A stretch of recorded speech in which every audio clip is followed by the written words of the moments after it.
As far as some important points are concerned, like Japanese practice, what we like about that, their rotation and transfer system. Whenever the individual is inducted at the initial level, after 3 or 4 years, he or she has been rotated in subsection. So that gives a very good experience to that individual, a holistic view of their departmental working. So that individual when transferred or promoted to next level, so he or she has a very good idea about their department.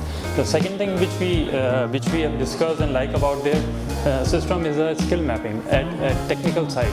And what we believe that we are in production based company, so we can implement that system at our floor also. It's a very good level from L1 to L4. So it's a very good technique to assess that individual technical side. The third point which we observe is a very much focus on Kaizen and 5S, and that's really bring a very good improvement. And man on spot, the spot about that something very much motivating, and through that we can incentivize that labor to give the suggestion to the management.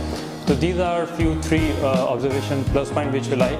As far as suggestion is concerned, so we have discussed there should be a sick leave. Sick leave should be introduced for their employee. And another thing which we have highlighted is a slow promotion. So that should be considered by the Japanese managers, that there should be some appropriate time where they assess that individual if their talent is ready for the next level. So he or she should be given a chance. Thank you very much.